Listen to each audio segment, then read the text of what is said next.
தென் மாவட்டத்தை பொறுத்தவரை நவராத்திரி என்றாலே குலசேகரப்பட்டினம் தான். இந்த குலசை நவராத்திரி தசரா விழாவில் பங்கேற்பதற்காக தூத்துக்குடி மட்டுமல்லாமல் வெளி மாவட்டங்களில் இருந்தும் வெளிநாடுகளில் இருந்தும் வருகை தரும் லட்சக்கணக்கான பக்தர்கள் 10 நாட்கள் விரதம் இருந்து பல்வேறு வேடங்களை அணிந்து அம்மனை வழிபடுவார்கள்.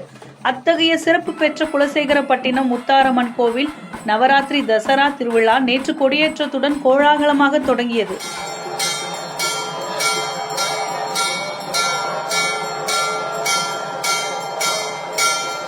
இந்த விழாவின் சிகர நிகழ்ச்சியான சூரசம்ஹாரம் வருகிற அக்டோபர் 2ஆம் தேதி அன்று நடைபெறுகிறது. இது குறித்த முழு விவரங்களையும் பார்க்கலாம்.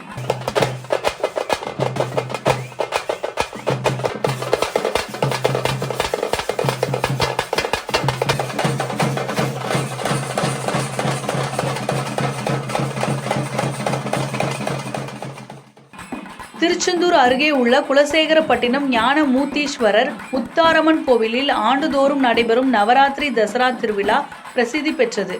இந்தியாவில் கர்நாடகா மாநிலம் மைசூருக்கு அடுத்தபடியாக இங்குதான் தசரா திருவிழா சிறப்பாக கொண்டாடப்படுகிறது. இந்த ஆண்டிற்கான தசரா திருவிழா நேற்று வெகு விமர்சையாக தொடங்கியது. அப்போது அங்கு கூடியிருந்த ஆயிரக்கணக்கான பக்தர்கள் ஓம் காளி, ஜெய் காளி, ஓம் சக்தி, பராசக்தி என்று பக்தியில் விண்ணை பிளக்க கோஷமிட்டனர்.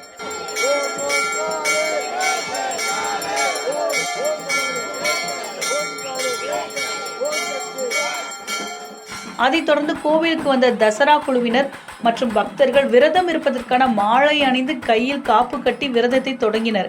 மேலும் பல்வேறு பகுதிகளில் இருந்து வந்த தசரா குழுவினர் மொத்தமாக காப்புகளை வாங்கியும் சென்றனர். நேற்று தொடங்கிய இந்த திருவிழா தொடர்ந்து 10 நாட்கள் நடைபெறும்.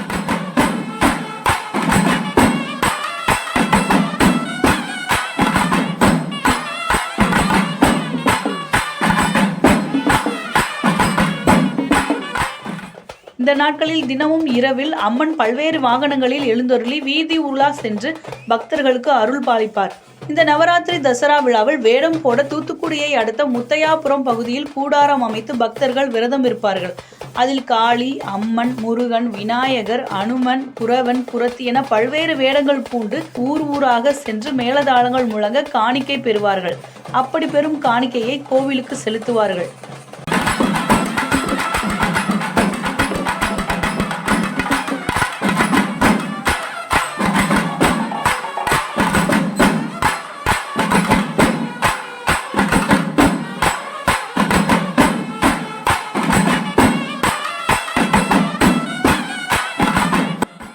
விழாவின் சிகர நிகழ்ச்சியான சூரசம்ஹாரம் 10ஆம் திருநாளான அக்டோபர் 2ஆம் தேதி நள்ளிரவு 12 மணிக்கு குலசேகரப்பட்டினம் கடற்கரையில் நடக்க உள்ளது. அந்த நிகழ்ச்சியில் சூரனை அம்மன் வதம் செய்வார். அன்றைய தினம் 15 லட்சத்துக்கும் அதிகமான பக்தர்கள் கலந்து கொள்வார்கள் என்று எதிர்பார்க்கப்படுகிறது.